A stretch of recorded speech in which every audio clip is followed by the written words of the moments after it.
What's up, everybody? This is your girl, B-Rocka, and you are on Transparency Podcast. It is a pleasure to be here today. The sun is shining, we're breathing, and I'm just happy to be alive. My condolences go out to everybody that is affected by the coronavirus and everything. While you have this time at home, make sure that you're elevating your mind. Be creative. There's a lot of things that you can do, as well as getting closer to your family and your friends and everything. I can't see my family and friends right now, but I'm making sure that I'm talking to them on video and stuff like that. So it's very cool. There's plenty of ways that you can become creative, so please do that. In the meantime, while you are at home and you have the time, make sure that you read my book, Fear of Failure, Fear of Not Trying. I am an Amazon best-selling author, and I'm super proud of that. Also, my boys' next magazine comes out, Defiant Ones Teen Magazine. It comes out on April 15th. It's a magazine for teens by teens, so make sure you guys check it out. They not only highlight other entrepreneurs that are teenagers and athletes and entertainers, but they talk about financial literacy, they talk about school, they talk about GPA, they talk about mental health and wellness of teens and various other things. So make sure you guys check it out. But without further ado, I would like to bring on someone who's actually, I've known for a long time. I think he's up to 13, 14 years old, friend of the family. I don't even know if I should call him uncle or cousin. I don't know, but he's a friend of my whole family. He has known me like literally all my life. And he is doing some amazing things down in Florida. So without further ado, I would like to bring on Mr. Desmond Meade. Hey, Desmond. Hey, brother, how you doing? I'm doing real good. You're looking all presidential back there. Thank you. In the introduction, you was taking me way back, right? And I'm thinking about NOLT and oh my God, those crazy days. Yeah. Made me feel old. Yeah, that when I just said it, it made me feel old too. I'm like, man, because it was at least like I was like 13 or 14 when I first met you, which is crazy. You was blowing then. Yeah. So back in the day, Desmond was a bodyguard. That's how I first met him. He was a bodyguard for a lot of major people, and he was a bodyguard for me. And I mean, he's been in the industry for a long time. But since then, he is also the president and executive director of Florida Rights Restoration Coalition, the FRCC. He's been recognized by Time as one of the 100 most influential people in the world for 2019 by Times magazine. Crazy. Guest columnist for the Huffington Post. There's so many accolades that this man has, but the biggest one for me is that he is my friend. So, can you tell us a little bit more about yourself, Desmond? Yeah, brother, and I'm glad that you talked about your book, Fear of Failure, right? Because, I mean, that kind of like fits my story like so much, because there was like so much I had to overcome to even get to where I'm at right now. Back in the, thinking back to those days when I used to bodyguard and what I went through between then and now is like, man, I need to put a book out there myself. But while I was bodyguarding, I ended up, diving into drugs a lot, and that really, I took a downward spiral, ended up becoming homeless, in and out of jails, and eventually, like in August of 2005, I found myself standing in front of railroad tracks in Miami, waiting on a train to come so I could jump in front of it in my life. That day that I was standing there, I was homeless. I was recently released from prison. I was hooked on crack cocaine. Didn't have a job. The only thing I owned was clothes on my back, and I was ready to check out. And the only thing I was thinking of when I was standing in front of that railroad track was how much pain I was going to feel when I jumped in front of that train. But by the grace of God, that train for some reason did not come that day. And I ended up crossing those tracks, and I checked myself into drug treatment. After completing drug treatment, I moved to a homeless shelter. And then while living there, I wanted to do something so I don't have to use drugs again or relapse. And I decided that maybe if I get an education, that would help, raise my self-esteem, the way I won't use drugs again. And I did real well in school. End up graduated at the top of my class for my associate's degree in paralegal studies, and I pursued a bachelor's degree in public safety management with a concentration in criminal justice. And I picked that because I had so much experience getting arrested and appearing before judges and going to jail and prison. I figured that experience was going to help me out in the classroom, and it did. And I ended up graduating with highest honors, and eventually I got accepted into law school.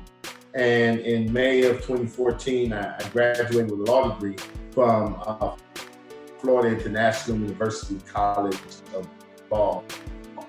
And in that process, though, I had committed myself to really giving back to my community, to being an advocate. And one of the areas where I landed firmly in was advocating for people with felony convictions. And that advocacy work led me to become the president and executive director of Florida Rights Restoration Coalition. But most importantly, what it did was it led me down a journey where we were able to, I was inspired to launch a constitutional amendment initiative in Florida. And in November of 2018, we successfully passed a constitutional amendment that allowed over 1.4 million people in Florida with felony convictions to get the right to vote back. Wow. And so, yeah, and it was a lot, there was so many obstacles and different variations of adversities that I had to face.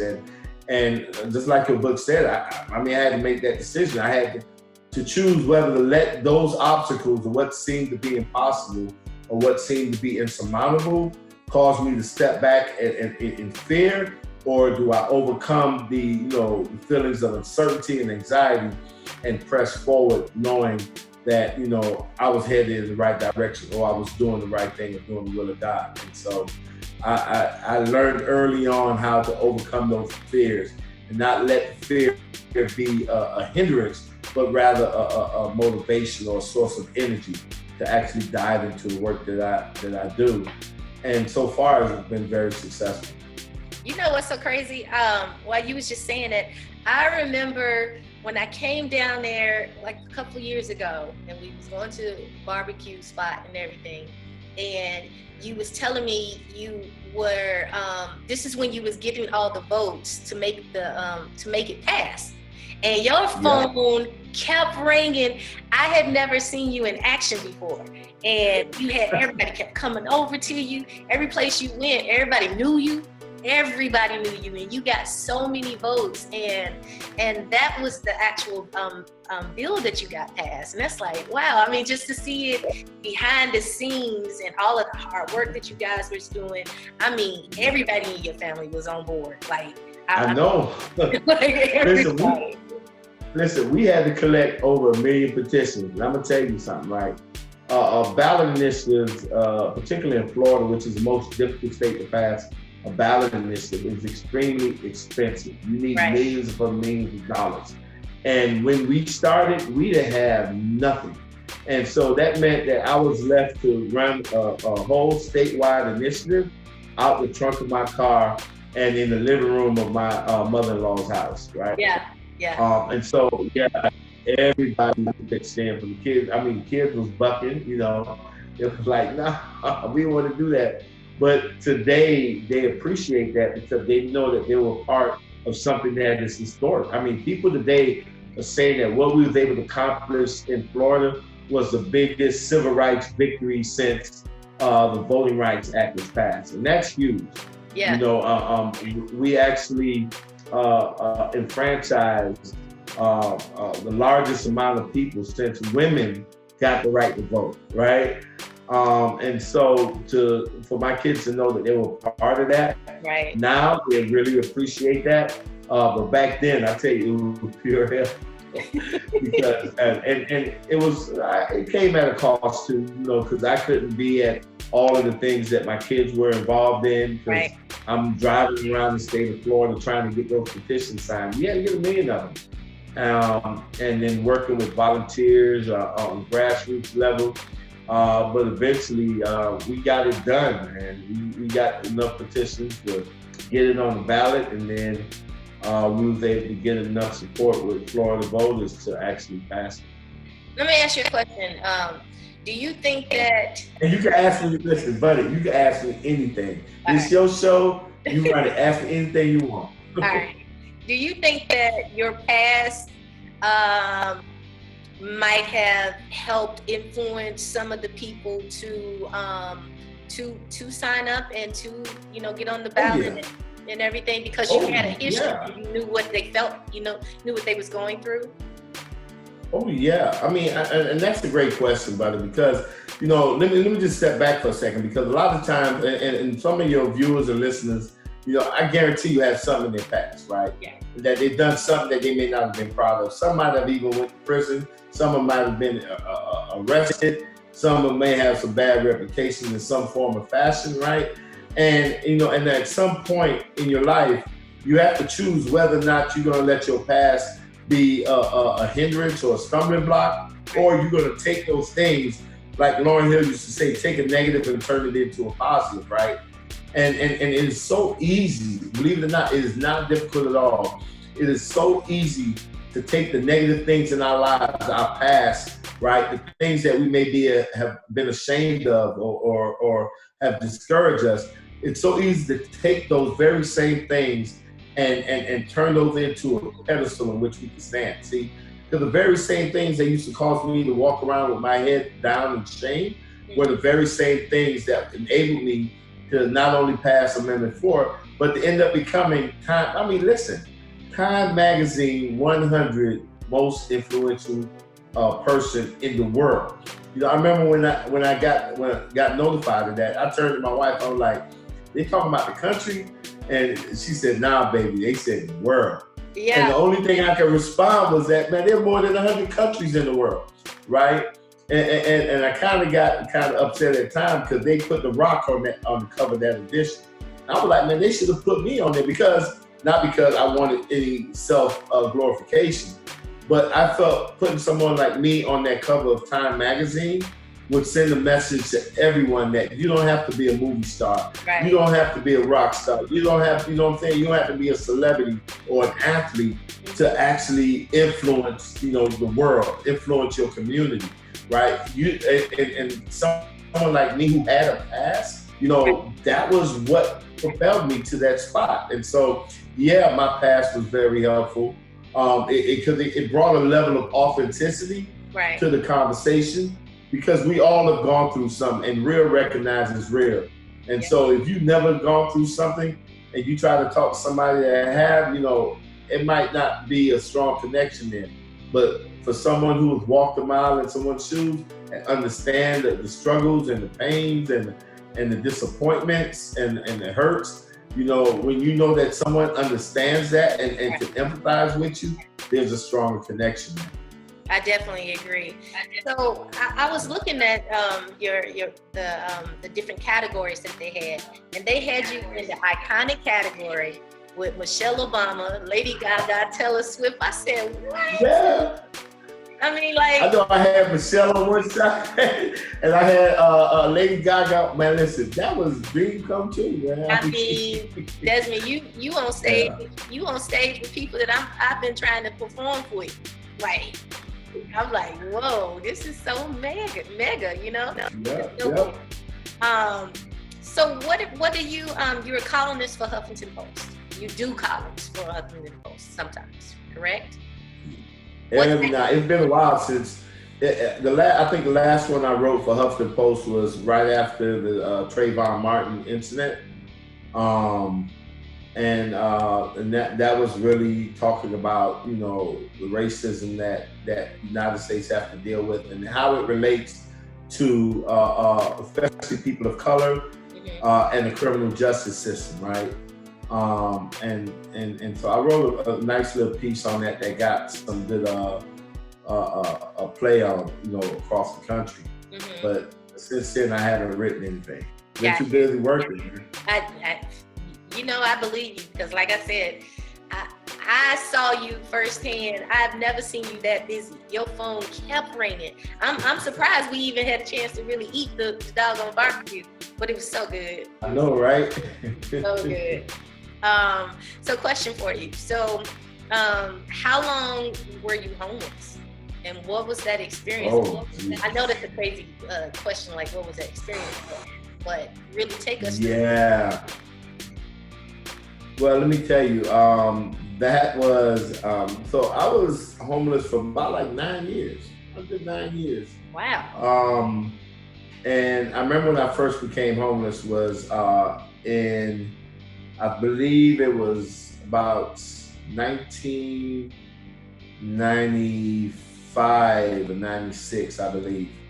And my mother had passed away. And I don't know if you ever met my mom before. I don't think I met your mom. I don't think I met her. Okay, well, anyway, she was living in Miami. I was staying with her. She passed away, and my mom was very, very close to me, and I really couldn't handle it, man.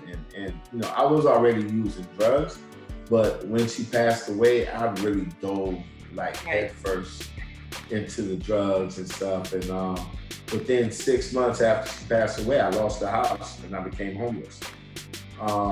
And just living on the streets, basically, finding shelter wherever I could find it, And in my last days, I remember the night before I stood in front of the railroad tracks, I slept on a bench. I was sleeping on a bus bench.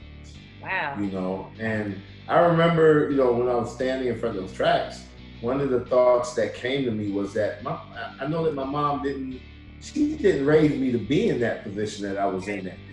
There I was, and I can remember when you out there, I can speak for me, out there homeless and you worried about whether or not your high school friends or your friends or family going to see you out there, especially when you hooked on dope and all that, And so you ain't trying to hang around them too much and stuff. Right. And you're out there basically living, I was living like an animal, to be honest with you, I bathed whenever I could. It wasn't every day, And sometimes I'll find an abandoned house and get me a bucket and steal somebody's water or something like that and try to wash up a little bit. But, at the end of the day, I was living like an animal. And that wasn't how I was supposed to live. Right. I look back on those experiences and, surprisingly, I really don't regret it, because going through those things, man, because I remember, when especially when I was bodyguarding or whatever, when I was in the military or whatever, and then you drive by through a community and you see a crackhead and you want to, make jokes, think of that crackhead, and whenever we want to insult somebody, we call them a crackhead, and right. We don't see the homeless, but we'll drive right by that, and to never knowing that so many of us is a paycheck or two away from being homeless. And so that experience really brought me back down to reality and understand that, man, those people that are homeless, those people that's out there on the street, whether they're hooked on drugs or whatever, that they're human beings, that they're somebody's son, they're somebody's daughter, right. They're somebody's mother, father, and instead of just looking down and despising them, we ought to have some empathy, because I can tell you right now, if I was driving by looking at me back in the days, I'd be like cracking jokes, look at that crackhead. And in my head, I'm like, man, that dude would never amount to anything, right? But look at me now. That same crackhead that was homeless on the street is one of the 100 most influential people in the world, right? And so that experience really taught me, man, that we really do have to be aware, man, of what's going on in our communities and really do what we can to help people who are down and out, who are the most vulnerable, even some of the most despised in our communities, that we got to lift them up and we got to empower them, because, you've heard a chain is only as strong as its weakest link, right? And so if we become stronger as a community, as a neighborhood, that means we need to empower those that's weakest in it. Right. I have a nonprofit called Artists Rock the Mic, where we throw different concerts for college homeless students. And I took my boys and my niece. We made food and we went out on the streets to go help feed the homeless and everything. And it was a very humbling experience for them because, you know, they're at home and they have no clue, you know, how it really is sometimes for a lot of different people. And what they found out was that, like you just mentioned, some people are paychecks away. Me as a singer, I'm paychecks away. I injured myself recently, well, a year ago, and had knee surgery and dislocated my shoulder, torn meniscus, torn ACL. And to go from, I've been touring all over the world since 2007 full time, to go from tour to all of a sudden you don't have nothing and you can't perform and that's your only source of income. It was like, okay, yeah, this is serious, because at any moment, had I not had help from somebody else, I would have been either having to go back to live with my mom. I absolutely would have lost my house, and me and my kids, I ain't gonna say we would have been homeless, because I mean, I would like to hope and think that my mom and my sister, I had a place to stay, but my point is, you just never know when you talk to people what their situation is. And and my organization, we work with college homeless students that people don't even know. Like at Kennesaw State, they have over 1,500 students that was there that was homeless. They had academic scholarships and athletic scholarships, but it didn't pay their room and board. And people were sleeping in their cars, so they was couch hopping. And like I didn't even have a clue until I was approached by a lady telling me that she was homeless, because she didn't even look homeless. You know, I didn't know. But what does homeless look like? Everybody that's homeless isn't necessarily, you know, haven't had a bath and all that type of stuff.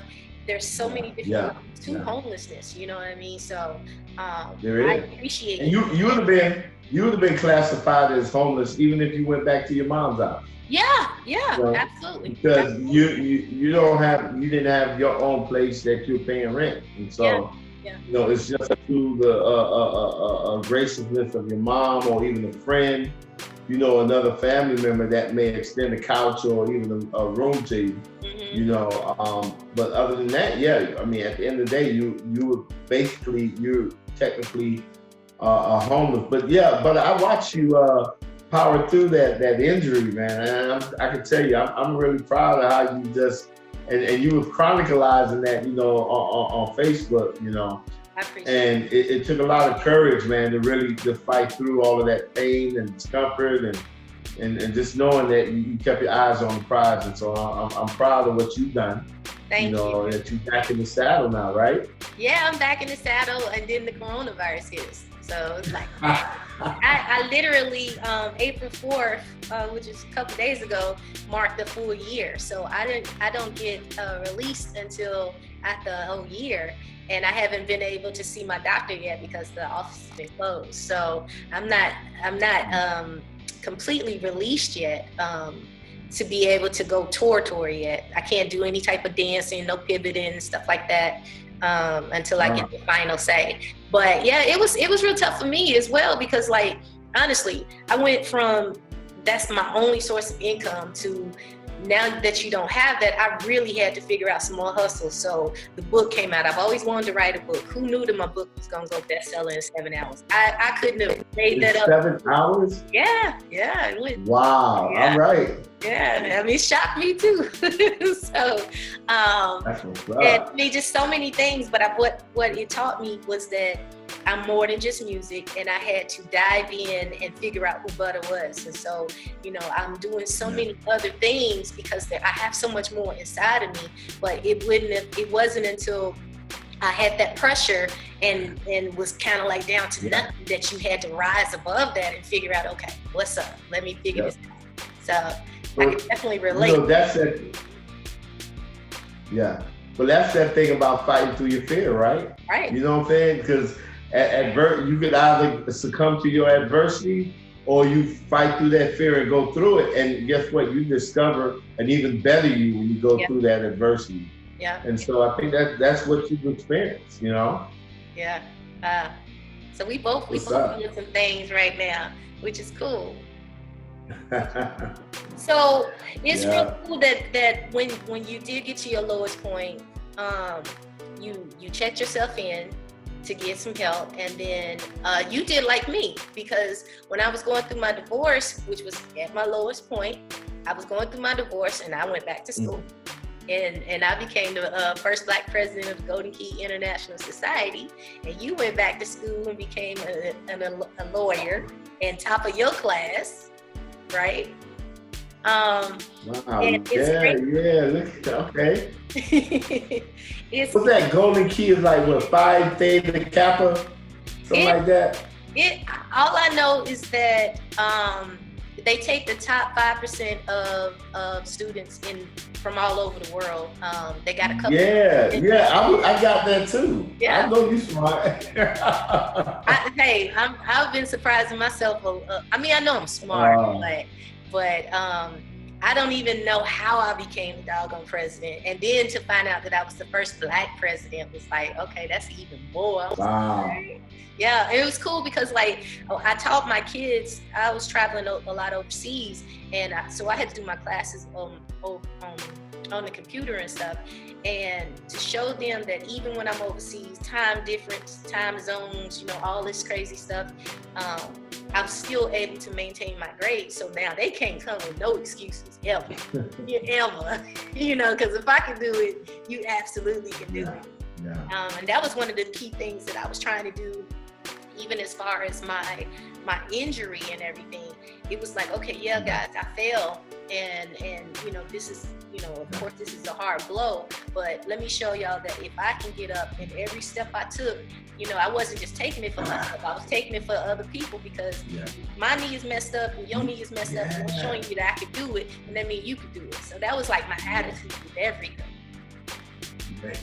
You just hit the nail on the head. And I was thinking about that, when I was graduating and had all these different honors. At some point you realize, man, that especially when you're genuine, that the things that we do is not for ourselves, right? It's not just for ourselves. The things that we do creates a source of inspiration for other folks, right? And so I feel you when you say that, man, because it is so real with me. No matter what kind of awards I get or recognition,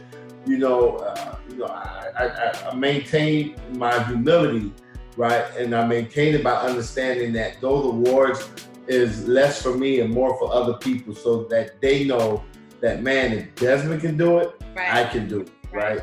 Right. Yep. Yeah, that's super cool. That's super cool, man. Yep, that's what's up. You got me all extra inspired right now. Hey, that's what we're supposed to do, right? Inspire each other, man. Here's the thing, right? I could, accomplish so much, but if people around me is not accomplishing things, then who do I enjoy that with? You know what I'm saying? Right. But when you focus on empowering people that surround you, and lifting other folks up, man, it becomes a much more beautiful environment, much more beautiful and more powerful community of folks, man. That everybody's eating, and that's what we want. I don't want to be the only one eating. Right. Everybody got it. Yeah. So, how are you dealing with the coronavirus pandemic? Man, let me tell you that that coronavirus is something else, man. I think, I'm more of a optimistic person. And so even with the work that we do, I always say that, when other people see obstacles, we see opportunities. Don't lose sight of the fact that this a virus has had a detrimental impact on our society, and countless amount of lives have been lost. But I also look at the fact that what this has also done is forced us to really reevaluate ourselves. And really reconnect with our family, to connect with ourselves, and really, I guess, have another conversation, whether it's internally or not, about our priorities. Right. I remember reading the letter that Bill Gates wrote a couple of days ago, where he talked about that one thing that this coronavirus did is say that no matter how all of the plans you got in the world, no matter how much money you may have, no matter how much power you think you have, this virus came and shut everything down. I mean, right? right. Let you know exactly how little you really are. You ain't all of that, and you're not invincible, right? Or immune to this stuff. And so it really, I think, allows us an opportunity to really get realigned with nature, get realigned with our priorities, and understanding the value of the human connection, the value of family, and how we can not just overlook it in the hustle and bustle of life.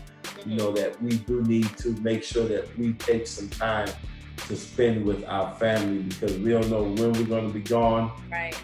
And we all we got. And so that's a good thing that I got up out of that. But we've been maintaining, fortunately, I'm an executive director of an advocacy organization, and we have been able to maintain all of our employees. I have over 35 employees, and they're all still getting paid, and we have a roof over our head, and so we're not experiencing some of the struggles or hardships that other people may be experiencing. Right. But we're very conscious of that. And so our organization has pivoted slightly to make sure, especially because right now, we look at there's three vulnerable populations right now during coronavirus. The homeless population, right. Our senior citizens population, and people who are locked up, who are behind bars. We're very concerned that prisons and jails could turn into morgues very easily, because viruses can spread real quickly in those type of conditions. And so we're very much conscious of our vulnerable populations, and we're looking to see what kind of resources we could bring to bear to help prevent people from contracting the virus to eventually dying. And so we're engaged in that, as well as we're still pushing forward with our work around people with felony convictions having the right to vote. Right. We want to make sure that they're plugged in. I know they're doing some good work in Atlanta. I know you got a group out there called Man that's out there doing some work. Brother Tariq, and just working with people with felony convictions who can now participate in our elections, which is very important. Y'all seen it. It was a small difference between whether or not y'all had Stacey as y'all Stacey Abrams as y'all governor. And those things make a difference, and it matters now when you're seeing, the type of responses that you're getting from some of these elected officials, who some of them act like they just don't care that people die, right? Yeah. And they don't, they care about profits and partisan stuff, and all the while around them, people are dying and contracting the virus, and so life and death could be the difference of you going to vote and actually making sure that you're participating in our democracy and electing someone that cares more about the people than they care about politics or self-interest. Right. What do you think about, I just received, well, by the way, Corey, my son, it just now got an absentee ballot. So I'm like, oh my God, I cannot believe he's at the age where he's able to vote. Crazy. But what do you think about people now? They are sending those absentee ballots. Do you think people should hold out? And my personal view is I don't want to send that in the mail. I want to make sure that it is counted. I'm a little skeptical about it, but what's your opinion? That is so real, because so many organizations, and even my organization, that we're talking about that option, about mailing in your ballot, voting absentee. That would be so much easier. It would relieve so much stress on folks, and it would actually increase the amount of people that's actually participating in elections. But we got to be realistic, man. That there's some of our folks, man, and And to some degree, even me, man, I'm like, man, look, I want to go down there and actually vote myself. It's been many years since I've been able to vote. And so by winning Amendment 4, I got the right to vote back. Right? And so I'm going to be voting for the first time in like, God knows how long, since about like 1986. Wow. And so that's like a whole ton of years, right? Right. And so I want to have that experience, and hopefully, this coronavirus situation that we're in will have passed by the time November comes along, and folks will be able to actually go and vote themselves. But if it hasn't, and we're still with this social distancing or this quarantine or whatever, that the only viable option is to vote by mail, and we have to just trust and ensure that if enough of us vote, some might fall by the wayside, some might slip through some cracks, but all of it ain't gonna get jammed up. That some gonna get through. And just to think about, when you look at, the difference of y'all election, compared to how many people was registered to vote that did not vote, you know what I'm saying? That it's really going to take all of us really coming out, especially folks in the hip hop community. I mean, young folks, we definitely got to show up and show out, because at the end of the day, we can see it's life and death, and we got some good people that's out there that have our best interests in mind, and they need to, at heart, and we need to definitely make sure that they get in office. So we got to, not just vote yourself, man, you get 10 other people to vote as well. So I kind of feel in my spirit, and I don't know if this is true, but I feel like you're going to do more than just be the president and executive director for the FRCC. I kind of feel like you're about to step into like Senate, something. I feel it. Is that down the pipeline for you? Hey, that is a possibility. That is a possibility. At the end of the day, what I aim to do is serve.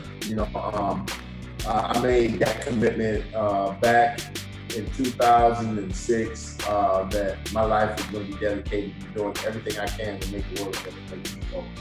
Right. Starting with my own local community, starting with my state, and quite frankly, the work that we did in Florida with Amendment 4, it transcended the boundaries of Florida, the borders of Florida, and it has impacted this entire country. Right. In a couple of ways. Number one, as Florida goes, so does the rest of the country. Right. And then the other thing that it did is that our win in November of 2018 inspired other organizations in other states to push for measures that expanded democracy to people with felony convictions. Right. And so there are going to be hundreds and thousands and hundreds and thousands and hundreds of thousands of people who are going to be able to vote this upcoming election that was not able to vote before, or didn't even think about voting before, but because of the work that we did in Florida, it inspired them. And so I want to continue doing that. It's nice being nice, and it definitely feels good when you're doing God's work. Right. And that is really fighting for his children, fighting for everybody else, and making sure that everybody, no matter what you've done in life, no matter where you're from, no matter what your status is, everybody deserves to be treated with dignity and respect. Absolutely. Absolutely. And so I'm forever going to be pushing for that. That's awesome. Okay, so I'm not going to take up too much more of your time. I want to know, what would you tell your younger self? And is there anything that you would have changed, or are you cool? Because sometimes, what you went through makes you who you are. So what would you tell your younger self right now? Wow. That's a tough question, and I'm going to tell you why. Because everything that I've gone through in life, right, actually helped to shape who I am today. Right. And I'm pretty pleased with who I am today. If I were to tell myself something at a younger age, it would probably be, if I could, about investing. I think that, a lot of us are like, believe in instant gratification. And we don't play the market like our counterparts do, right?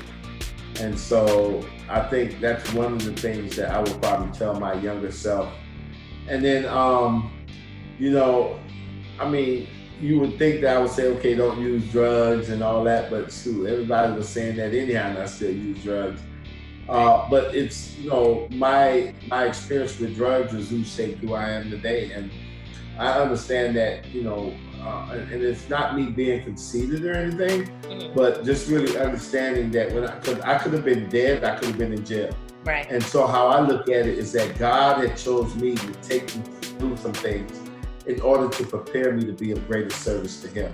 Yeah. Right. And that I don't want to change because, I want to be one of God's chosen ones. I want to be His servant. I want to be His worker.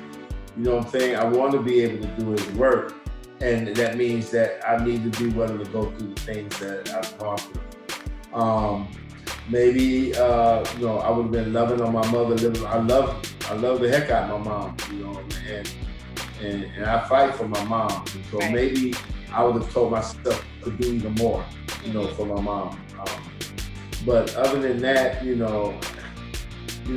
life is what it is, and you gotta learn to just take the lemons that people throw at us, make lemonade, right? And right now, man, the lemonade stand is doing very well. That's wonderful. Business is well, yeah. That's real cool.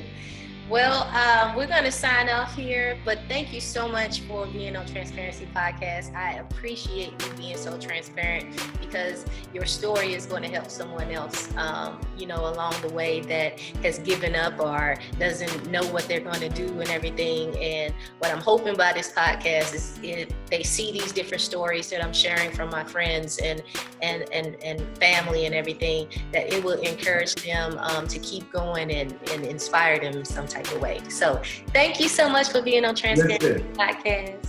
It's been a pleasure. I'm going to go buy that book, and I hope you send me an autographed copy of it too. Absolutely. So tell everybody, do you want, you have a website you want them to be on? Yeah, so definitely, most definitely, because I know that there's a strong connection between Florida and Georgia, right? And so actually Florida and a whole bunch of other states, but if you got any kind of loved ones in Florida that's incarcerated or been caught up in the system, you got family and friends in Florida, definitely connect with us on Facebook at Florida Rights Restore or on our website at www.floridarrc.com, floridarrc.com. We're doing a lot of work in the state, trying to get people the right to vote back, getting them registered, getting them engaged, helping people pay off fines and fees. I mean, just a bunch of stuff that we're doing, and you can get plugged in and see what we're doing and see how you could volunteer, donate, be a part of this movement. All right, and there you have it, everybody. So we're going to talk to you guys later.